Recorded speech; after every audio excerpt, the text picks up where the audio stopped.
Well, good morning, everyone. My name is Sam Reichman with Wicklander Zulowski, and this is Instructor Insight.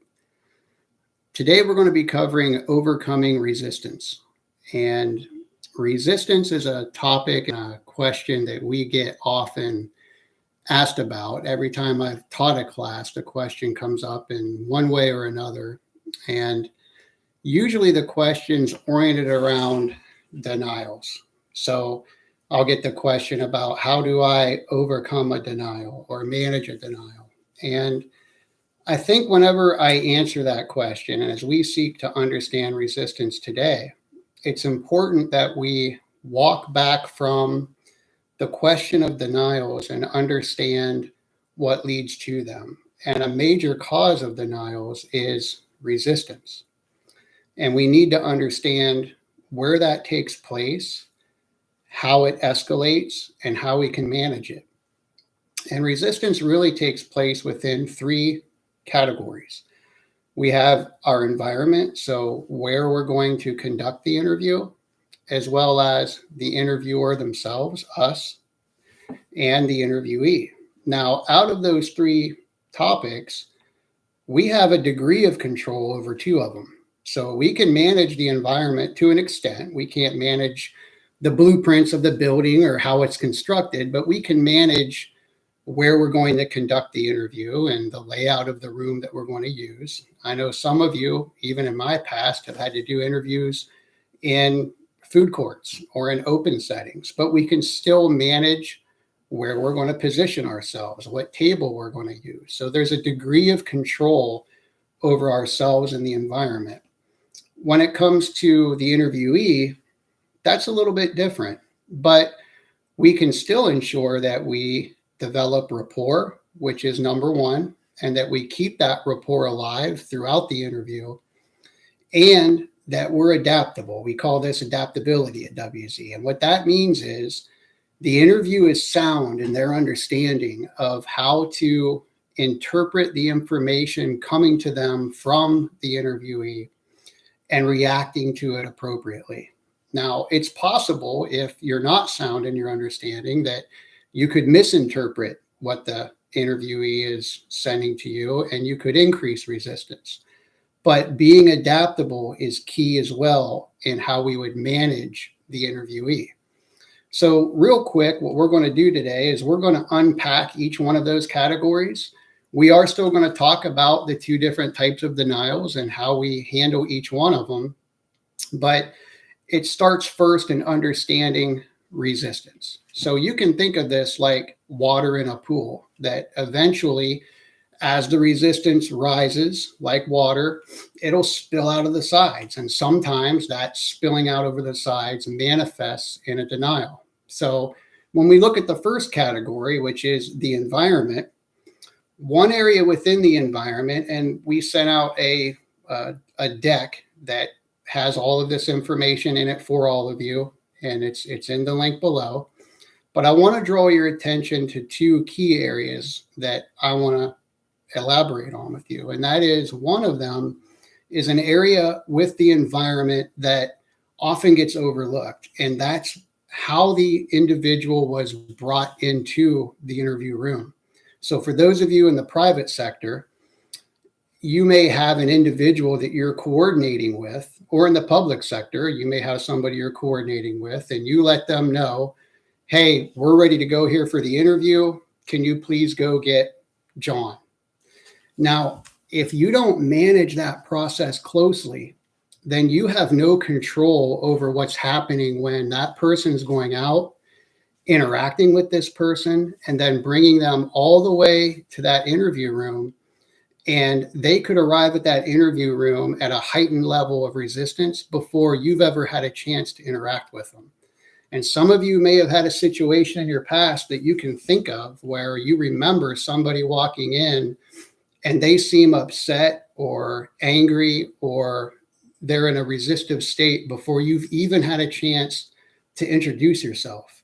And you have to consider, what did that approach look like and what happened before I'm meeting with this person? So it's important that when you use that strategy of having someone go out and get the individual and bring them to the interview room, that you inform them of how to approach that person, what to say, and then how to handle situations as they come to the interview room. So that looks like if they're talking to somebody out there, if they're talking with colleagues, we shouldn't approach them and interrupt them and tell them, hey, we need you to come with us because Sam in investigations needs to speak with you.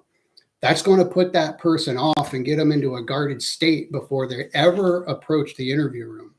So wherever you're at, whether you're in private or public sector, utilize your organization's standards and try to develop a framework of how you're going to have people approached and brought into the interview room. Now, there's another area in the environment that I grin at because I'm somewhat involved with this because I'm a small person. I'm maybe 5'6" on a good day, depending on what shoes I'm wearing. And when we talk about the setting of the chairs, so ideally, the chairs should be set up 3 to 4 feet away from each other with nothing in between them and us. The interviewee should have their back to the door with free egress to the door. And then we have the chairs. So the chairs ideally should be uniform. And if there's one chair that's better than the other chairs, you want to make sure that you give that to the interviewee and not yourself. Taking the better chair can put somebody off by looking at the interviewer and thinking, you know, I'm in a plastic chair, the witness is in a plastic chair, and this person took the best one. So always default and give them the best chair if they're not the same. Obviously, we also encourage you to not use chairs that rotate or have wheels on the bottom. We want them firmly placed on the ground. And then when we talk about adjustment, this is where I talked about grinning as a small person. I don't raise my chair all the way up to try to be over top of somebody when I'm a smaller person. I'm going to adjust my chair to where it's natural, and I'm not going to raise it up to where my feet are off of the floor. And it's obvious that I'm trying to get level with somebody. And on the flip side, if you're a taller person, a larger person, you can lower your chair if you need to get more even with somebody, but you don't want to lower it down to the point where your knees are up into your chest and it's obvious that you're trying to overcompensate for posture. So as a general rule, just have natural conditioning and position in the chairs. Make sure you adjust it to what keeps you comfortable, depending on how tall or small you are. Let's not have anything in between us so that we have an open dialogue and free space where rapport can be transmitted back and forth with each other. And always remember, we want to make sure that that person has nothing between them and the door to leave the room so they feel like they have free egress. Why?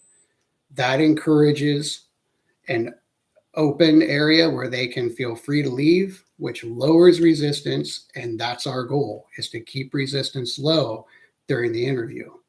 Now, when it comes to the interviewer, us, one area I want to mention that I think really calls to action for a lot of interviewers out there is one area where resistance can rise is if the interviewer has a lack of understanding of the investigation itself and fails to establish credibility within the interview.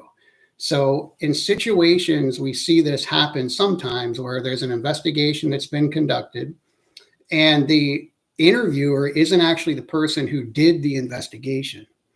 That's ideal, but it's not always the case. And if that happens, you still owe it to the person that you're going to interview as well as yourself to make sure that you have a very grounded understanding of the facts of the investigation, the details, and that you've generated enough questions within yourself to seek answers and understanding of that investigation so that you have very sound understanding of it. Because if you misspeak or your understanding of the investigation is inaccurate to the actual facts and the interviewee has to continually correct you, that's going to strike to your credibility. And you need to be able to establish credibility in order to keep resistance down with someone.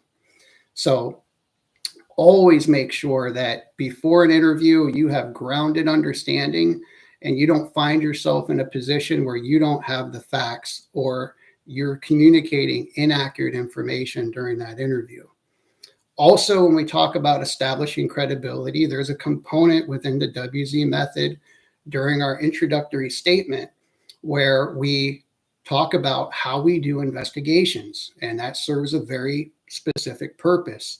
It establishes credibility. Now, we don't expect that to be 25, 30 minutes long in its segment, but you do need to ensure that you provide enough detailed facts and detailed guidance on how investigations are conducted so that that person that you're talking to can visualize how an investigation took place, how we search for facts, the tools that we use, and what that means to them, because that has a very significant impact during that interview room.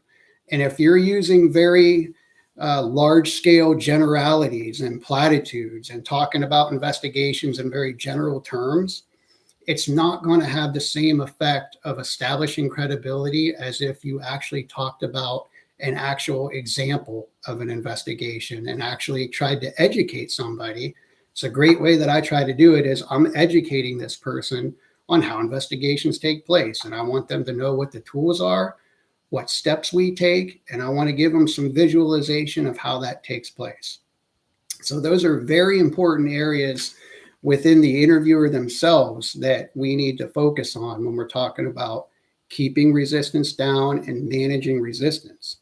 And then we have the interviewee themselves. And this area is a very, it's a area within that room that the interviewer really needs to focus on. And what I'm talking about is cultural understanding. What I mean by that is this: you don't need to be a cultural expert and understand each culture in granular detail, but it's a best practice that you have an understanding of the cultures that you could genuinely expect to interact with around you within your area of responsibility, because cultures are different and cultures could have implications within the interview room.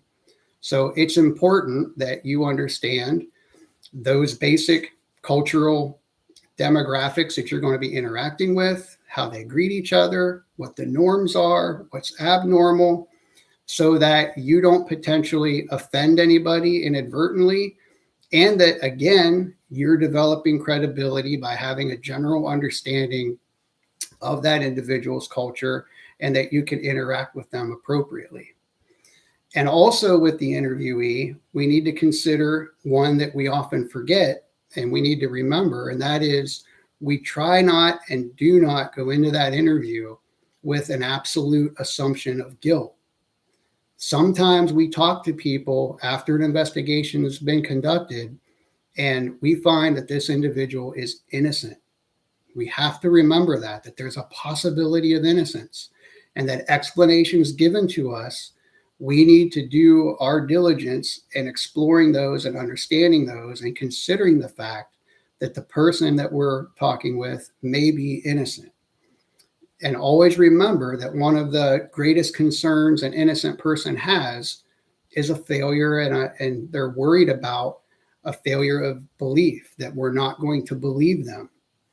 So sometimes they may get upset and become upset and angry, but it doesn't necessarily mean that they're trying to combat or become aggressive towards the interviewer. It just means that they have a general fear of disbelief, and we need to be sensitive to that. So within those areas, the environment, ourselves, the interviewer, and the interviewee, we have opportunities to manage resistance and keep resistance low in order to prohibit, and I shouldn't say prohibit, prevent denials from coming forward. Now, if they do come forward, they come forward primarily in two categories. One is the emphatic denial, which sounds like I didn't do it, where they're denying the actual facts of the investigation. I didn't do this. Now, we handle that denial differently than we would an explanatory denial, which is, I would never do that. My mom's a cop. There's an explanation, a reason why they wouldn't do that. Now, we handle each one of those denials differently. So with the emphatic denial, the one common mistake that I see interviewers do is when an emphatic denial is presented to them, they immediately go to an empathy statement. And in the past, we used to talk about rationalizations. And for those of you that have gone to our updated courses, we now use empathy statements. And in our past, for those of you that have been through the past, it was rationalization. But the mistake is the same. The emphatic denial is presented, and the interviewer immediately starts going towards the empathy statement. You have to ensure that you manage that denial when it comes out and that it's not ignored. And what that means is you strike to credibility by leveraging the investigation. So if somebody says, I've never done that, well, our investigation is very clear about what happened. And our investigation took a long time. We used a lot of resources, and our investigation shows something different. If our investigation does show something different versus what that person is telling us, that's an important piece to remember.